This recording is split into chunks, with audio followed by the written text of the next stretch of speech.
네, 매크로 이슈들 하나씩 점검해 보도록 하겠습니다. 윤원태 SK증권 자산전략부 부서장 모셨습니다. 어서 오세요. 반갑습니다. 네, 안녕하십니까. 네, 오늘 체크해야 될 변수가 굉장히 많은 것 같습니다. 일단 원달러 환율이요, 1,410원까지 치솟았고 지금 트럼프 대통령이 3,500억 달러라는 대규모 투자를 어떻게 보면 한국에 압박을 하고 있고 이재명 대통령은 통화사포가 먼저다 이렇게 강경하게 대응을 하고 있습니다. 달러 움직임 먼저 보도록 하죠. 원달러 환율 지금 1,410원입니다. 어떻게 해석해야 됩니까? 이재명 정부 네. 들어서고 나서 참 안정적으로 움직이다가 최근 들어서 이제 상승을 하기 시작했는데요. 1,410원이라는 레벨보다는 지금 방향성이 더 중요한 것 그렇죠. 같습니다. 그리고 불확실성이 지금 외환시장에서는 그 각 정부의 지금 어떻게 보면 강대강 전략이 네. 불확실성으로 표현되고 있다라고 볼 수 있을 것 같은데요. 아무래도 환율의 상방을 조금 더 열어놔야 되지 않을까 싶습니다. 그리고 더 중요한 거는 사실은 관세 협상의 결과가 중요할 것 같습니다. 지금 한미 통화 스왑을 우리는 요구하고 있지만 받아올지가 아직 미지수일 것 같고요. 그 부분에 대한 결론 자체가 환율의 밴드 자체를 크게 움직일 가능성이 있기 때문에 지켜봐야 될 것이다라고 생각이 되고 있고요. 변동성 자체도 앞으로도 더 커질 가능성이 있다라고 볼 수 있어서 밴드도 조금 더 열어놔야 될 것 같고요. 네. 관세의 결과를 지켜봐야 될 것 같은데 상당히 난항을 겪고 있어서 이 부분도 조금 더 변동성을 야기하지 않나 싶습니다. 한미 간의 관세 협상이 지금 녹록지가 않습니다. 그리고 앞으로의 방향성이 중요할 텐데 환율의 방향은 상방을 좀 계속해서 열어놔야 된다라고 언급을 해주셨습니다. 자, 오늘 밤에 또 PC 물가가 발표가 됩니다. 이 물가는 어떻게 예상하세요? 지금 시장에서는 전월 대비 0.3%포인트 네. 정도 오를 거다라고 예상을 하고 있고요. 지난 9월 FOMC에서 이제 경제 전망치를 발표를 했었는데 올해 연말까지 3.0%, PCE 기준으로 3.0% 오를 거다라고 예상을 했고요. 지난 7월 PCE가 2.6%였으니까 지금부터 이제 물가는 계속해서 올라간다라고 연준은 전망을 하고 있는 것 같습니다. 다만 저는 연준의 전망보다는 조금 더 높게 나올 것 같다라고 생각이 되는데 지금 이제부터 연말까지 PCE가 3.0을 만들려면 매월 0.27 매월 전월 대비로 0.27%포인트 이하로 나와야 3.0을 맞출 수가 있는데요. 이번에 나오는 PCE는 8월 물가지표입니다. 8월 네. 물가지표고 이미 8월 소비자 물가지수는 발표가 됐는데 거기서 힌트를 조금 얻어보면 8월 소비자 물가지수 전월 대비 0.38%로 크게 올랐거든요. 근데 그 오르는 과정에서도 품목별로 보면 식료품이나 의료 또는 운송 관련 그런 물품들이 많이 가격이 오르고 있어서 관세 관련 민감도가 더 올라갔다라고 볼 수 있을 것 같고요. 그런 부분 종합적으로 판단해 본다라면 지금 시장에서는 전월 대비 0.3, 전년 동기 대비 2.7 정도로 예상을 하고 있는데 저는 한 0.35 그리고 전년 동기로 보더라도 한 2.8까지는 오를 수 있지 않을까라고 예상을 합니다. 고용보다는 물가가 안정적이라고는 하지만 여전히 물가 지표도 좀 면밀하게 살펴보셔야 될 것 같고요. 트럼프 대통령은 계속해서 금리 인하를 압박하고 있고 주택시장 침체도 금리를 내리지 않아서 그렇다라고 주장을 하고 있습니다. 하지만 지표를 지금 살펴보면 8월 신규 주택 판매는 호조를 보였는데 금리 인하 기대감이 선 반영이 됐다고 보십니까? 아주 일부분 반영됐다라고 네. 생각을 하고 있고요. 주택 판매가 엄청 증가를 했습니다. 8월 기준으로 80만 건이 거래가 됐고요. 전월 대비로 20% 이상 상승하는 모습이었고 22년 이후로 가장 증가폭이 컸던 모습이었었는데요. 좀 따져보니까 우선 두 가지 원인인 것 같습니다. 네. 첫 번째는 말씀해 주신 대로 인하에 대한 기대감, 조달금리에 대한 비용이 낮아진다라는 기대감 때문에도 매수를 확장한 것도 있는 것 같고요. 두 번째는 건설업자들이 그동안 기준금리를 인상하면서 미분양이 상당히 많이 늘었습니다. 한국도 마찬가지인데 기준금리 인상 사이클에서 미분양이 많이 늘다 보니까 최근 들어서 이제 건설업자들이 인하에 대한 기대감을 반영해서 판매 가격을 낮추고 있다라고 합니다. 지난달 기준으로 건축업자들 중에 한 40%가 가격을 5%포인트 정도 할인해서 이제 신규 네. 주택을 판매하기 시작했다라고 하고 있고요. 그 부분이 아무래도 영향을 받아서 신규 주택 판매만 많이 늘었고요. 사실상 기존 주택 판매의 경우에는 오히려 조금 줄었습니다. 그렇게 되고 보면 우선은 신규 주택 판매만의 이슈다라고 생각을 하고 있고요. 전반적인 부동산 시장은 아직까지도 조금은 부진한 흐름 이어가지 않을까라고 생각을 하고 있고 특히나 신규 주택 판매의 데이터는 변동성이 상당히 크게 나타납니다. 그렇기 때문에 이게 추세적인지 아니면 일시적인지는 조금 더 지켜봐야 네. 되지 않을까라고 생각이 됩니다. 네, 고용도 다시 한번 체크를 해보도록 하겠습니다. 파월 의장은 계속해서 고용 하방 리스크, 고용에 대한 우려를 내비쳤는데 간밤에 나온 실업수당 청구 건수는 예상보다 좀 양호했어요. 네, 맞습니다. 네. 실업주당 청구 건수가 8월부터 오르기 시작해서 이제 고용 시장이 둔화되는 거 아니야? 또는 신규 실업만 보면은 부러지는 거 아니야? 이렇게까지 우려를 했었거든요. 근데 시장을 요즘 살펴보면 고용 시장에서 가장 둔화가 됐던 부분은 신규 고용이었고요. 신규 고용이 지난 5월부터 부러지기 시작을 해서 2만에서 3만 정도까지 줄어들었습니다. 그전 같은 경우에는 한 10만을 상회하다가 지금 2만에서 3만 정도를 보이고 있고요. 실업률 같은 경우에도 4.1에서 4.3까지 오르면서 고용 시장이 점차 둔화되고 있다라는 시그널을 줬었는데 실업수당 청구 건수 이번에 나오는 거 보니까 9월 첫째 주부터 해서 다시 조금 이제 줄어들고 있는 모습이라 우려했던 것보다는 조금 둔화되는 국면이다라고 볼 수 있을 것 같고요. 파월 의장도 관련돼서 또는 연준에서도 고용에 대한 악화 가능성을 언급을 하긴 했지만 네. 지금까지 나오는 데이터들로만 본다라면 네. 고용이 부러지기보다는 이제 둔화되는 국면으로 보는 게 맞지 않을까라고 생각이 됩니다. 네, 고용이 점차적으로 둔화가 되고 있고요. 어제 굴수비 총재가 선제적으로 너무나 많은 금리 인하를 단행을 하는 것에 대해 불편함을 느낀다라는 발언을 했고요. 파월 의장은 줄곧 신중한 태도를 가져가고 있습니다. 금리 인하에 대한 기대감이 지금 점차적으로 약화되고 있는 이유 중에 하나가 미국의 2분기 GDP 확정치가 발표가 됐는데 시장 예상치보다 0.5%포인트였나요? 좀 상향 조정된 3.8%로 집계가 됐습니다. 지금 미국의 금리 인하 기대감, GDP 때문에 더 둔화가 되고 있는 것 같아요. 우선은 이번 GDP가 깜짝 성장이죠. 깜짝 놀랐습니다. 네. 그리고 이유는 수입에 비중을 많이 차지하는 부분이었고요. 4월에 관세를 매기고 나서부터 이제 수입 물량이 급격하게 줄어들다 보니까 네. GDP를 어떻게 보면 일시적으로 끌어올린 형성이었다라고 생각이 되고 있고요.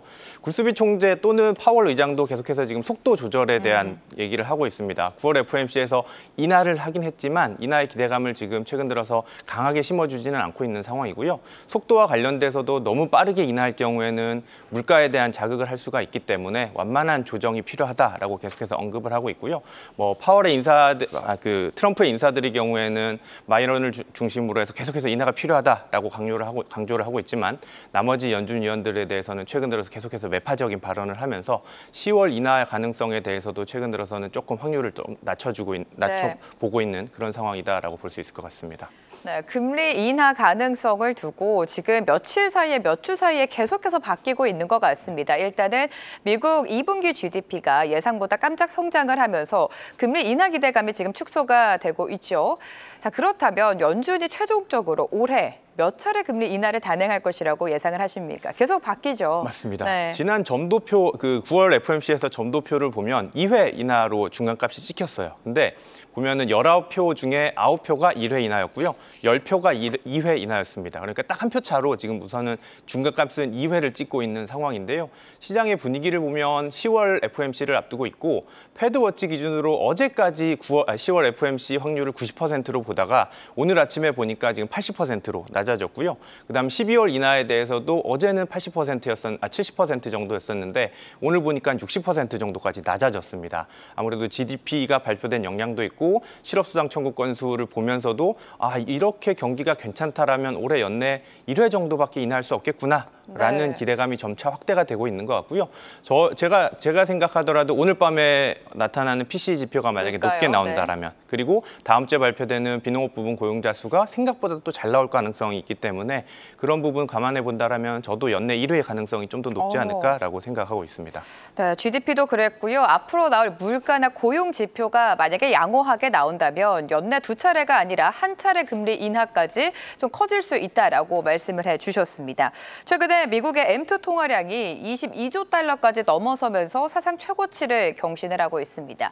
지금 지수가 살짝 조정이 나왔습니다만 그럼에도 불구하고 미증시든 6개월 연속 조정 없이 랠리를 이어갔고요. 금값, 은값 계속해서 상승세를 보여줬었습니다.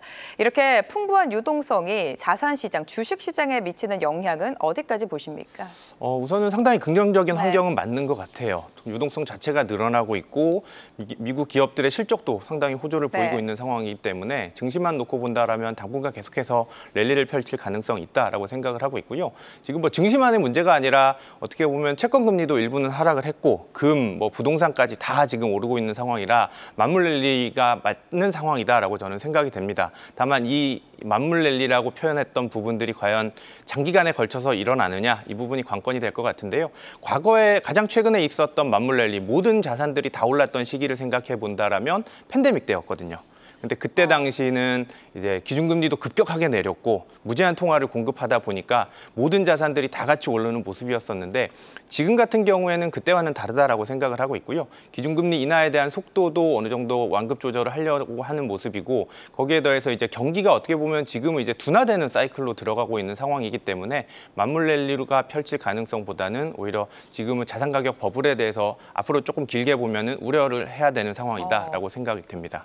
네, 예산안도 좀 체크를 해보죠. 예산안도 결국 재정의 문제인데 미국의 재정 적자에 대한 우려는 여전히 가장 큰 불확실성으로 자리 잡고 있습니다. 트럼프 대통령은 재정을 감축시키겠다고 공언을 했지만 실질적으로 그렇게 축소가 되지 않았던 점이 포인트인 것 같고, 이렇게 된다면 미국의 국채 금리에도 큰 영향을 미칠 텐데 재정 적자와 함께 국채 금리의 동향까지 좀 살펴주실까요? 최근에 단기물은 많이 내려왔습니다. 미국채 기준으로 단기물은 기준금리 인하에 대한 기대감이 반영이 됐고, 앞으로도 점도표 2번이 찍히다 보니까 추가적인 인하 가능성이 반영되면서 단기물은 좀 내려오는 모습인데 장기물이 쉽사리 못 내려오고 있습니다. 우선은 미국만의 문제가 아니고 글로벌 전반적인 지금 현상인 것 같고요. 재정 이슈에 대해서도 미국만의 재정 악화 문제가 아니라 유럽, 한국, 일본 다 같이 지금 재정에 대한 우려가 확대가 되고 있는 상황이기 때문에 장기물이 지금 쉽사리 못 내려오고 있는 상황인 것 같고요. 미국 같은 경우도 재정 악화에 대한 우려가 여전히 존재를 합니다. 특히나 미국채 금리에 반영되는 모습들은 앞으로 미국의 재정이 더 악화가 된다라면 미국의 신용등급 강등 가능성을 열어놓을 필요가 있기 때문에 관련돼서 채권 투자자들이 조금 조심스럽게 접근하는 게 아닐까라고 생각을 하고 있고요. 거기에 대해서 재정이 지금 이제 미국 정부도 너무 돈이 없다 보니까 그 부분을 어떻게 보면 외국 투자자들에게 강요를 하고 있고, 한국, 일본, 유럽까지 지금 투자를 약속하고 있는 과정인데 그나마 다행인 미국 입장에서 보면 그나마 다행인 것 같습니다. 올 초에 감세안을 통과하면서 감세안이 통과한 이후에 앞으로 5년간 세수 부족이 한 3조 달러 정도 늘어날 것이다라는 통계가 있었는데, 이번에 한국, 일본, 유럽까지 해서 한 1조 5천억 달러 정도가 지금 투자를 약속을 하고 있는 상황이기 때문에 그 부분은 어느 정도 좀 만회할 수 있지 않을까라고 생각이 되는데요. 다만 이게 시차가 존재를 합니다. 네. 투자의 시차와 재정의 시차가 존재하기 때문에 미국 정부 입장에서는 재정이 부족하다라고 한다면 언제든지 국고채를 발행할 수 있는 상황이고, 국고채 발행을 하게 된다면 결국 채권 금리에는 계속해서 약세 압력을 주는 환경이 당분간은 이어지지 않을까라고 생각이 됩니다. 네, 우리가 대표적인 안전자산으로 꼽혔던 미국 국채의 인기는 예전만큼 그렇게 좋지는 못합니다. 반면에 금값은 연일 상승 흐름, 추세를 계속해서 타고 있는데 금값 동향은 어떻게 보세요? 우선 네. 최근에 엄청 많이 올랐죠. 엄청 많이 올랐는데 지금의 환경을 보면 과거에는 미국 국채가 정말 가장 안전한 자산이라고 네. 표현을 했었는데, 앞서서 말씀드린 대로 미국의 재정 악화 우려가 되다 보니까 신용등급 강등 가능성, 또는 더 극단적으로 생각해서 이러다가 미국채 상환이 안 되는 거 아니야? 라는 우려들이 커지다 보니까 아무래도 그거보다 더 안전한 현물인 금에다가 지금 투자하는 환경이 더 커지고 있다라고 생각을 하고 있고요. 일부 신흥국들, 그러니까 중국이나 인도 같은 경우에는 그동안 달러 포지션을 많이 가지고 있다가 오히려 달러 포지션 줄이고 지금 금 매입을 늘리고 있습니다. 그런 과정에서 금값을 더 지금 상승하는, 탄력적으로 상승하게 만드는 요인으로 작용하고 있는 상황이고요. 당분간은 재정에 대한 악화 우려가 미국뿐만 아니라 지금 유럽도 재정에 대한 악화 우려가 커지고 있는 상황이고요. 한국도 마찬가지고 일본도 마찬가지겠지만 글로벌 전반적인 재정 악화 우려 상황이 지속이 된다라면 금값에 대한 고공행진은 네. 앞으로도 이어지지 않을까라고 생각이 됩니다. 매크로 상황을 고려했을 때 금이 결국에 가장 좋은 안전자산이다, 이런 신호로 받아들여지는 것 같고요. 금과 마찬가지로 은도 요즘에 시세를 내주고 있고요. 오늘 또 사상 최고치를 경신을 했다고 합니다. 금에 투자 못하신 분들이 지금 은으로 시선을 돌리고 있는 것 같은데 은값의 동향도 간략하게 짚어주실까요? 은값이 그동안 금값이 상승한 거 대비해서는 저평가를 네. 받고 있다가 최근 들어서 이제 저평가를 모두가 이제 인정을 하고 사들이고 네. 있는 상황인 것 같은데요. 금값이랑 같이 갈 것 같습니다. 이제 상대적으로 누가 앞서냐 뒤서냐의 상황이 지금 이어지고 있는 상황인 것 같은데, 금값이 오르게 된다라면 결국엔 은값도 같이 따라가는 수요가 되지 않을까라고 생각이 됩니다. 네, 사실 은값도 안 오른 건 아닙니다. 상대적으로 금과 비교했을 때 저평가되어 있고 금값이 오르는 이상 은 역시 상승 랠리를 가져갈 수 있다라는 진단 말씀 주셨습니다. 자, 10월에 열리는 한국은행 금통위로 가보죠. 금통위 지금 여러 가지 시나리오가 나오고 있고 사실 금리 인하에 대한 무게가 컸었는데 지금 연준 자체도 금리 인하 기대감이 후퇴가 되면서 10월 금통위에서는 동결되는 게 아닌가 이런 목소리가 조금 더 커진 것 같습니다. 네. 어떻게 보세요? 우선 시장 환경부터 좀 말씀을 드리면 어제부터 국고채 3년물이 2.5%를 상회하기 시작했습니다. 오늘도 조금 더 올라서 지금 한 2.5 정도를 형성하고 있는데 이 금리가 어느 정도 레벨인지를 살펴드리면 기준금리가 지금 2.5%입니다. 기준금리가 2.5%인데 국고채 3년 금리가 2.5%를 상회하고 있다는 부분은 기준금리 인하에 대한 기대가 사라졌다라고 볼 수 있을 것 같고요. 한국 국고채 3년물이 2024년 이후로 지금까지 기준금리를 계속해서 하회해왔습니다. 어제까지 하회했었는데 지금 어제부터 이제 기준금리가 2.5%를 상회하고 있는 상황은 시장에서는 기준금리 인하 기대감이 이미 물 건너갔다라고 보고 있고요. 네. 한국은 이제 10월, 11월 금통위가 남아 있는데 집값이 가장 큰 걸림돌로 그렇죠. 작용을 하고 있는 것 같습니다. 어제가 딱 기준금리가 시장 국고채 3년물이 2.5를 상회한 게 어제였었는데 어제 집값이 발표가 됐거든요. 주간 부동산원에서 발표하는 주간 집값을 봤더니 전주 대비도 더 많이 올랐습니다. 서울의 집값이 0.19%포인트 주간 기준으로 올랐고요.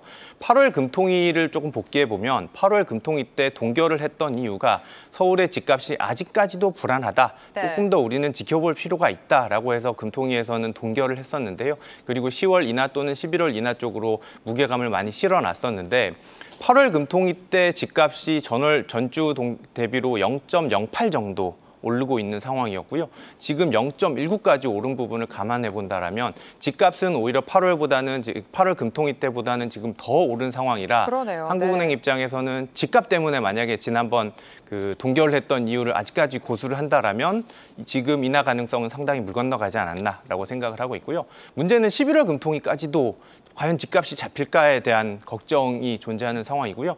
만약에 한국은행이 계속해서 집값 안정 또는 금융 안정에 초점을 맞춘다라면 올해 안에는 기준금리 인하 가능성이 상당히 어려워지지 않을까라고 생각을 하고 있고요. 거기에 덧붙여서 지금 한국은행이 가장 이제 양대 책무라고 하는 게 물가 안정과 금융 안정인데 집값은 이제 금융 안정 안에 들어가는 거잖아요. 근데 금융 안정 안에 또 다른 포인트는 지금 외환 시장이 되는데 앞서 말씀드린 대로 외환 시장도 다시 환율이 오르고 있는 상황이기 때문에 한국은행 입장에서는 상당히 어려운 국면, 딜레마에 빠지지 네. 않을까라고 생각이 되고요.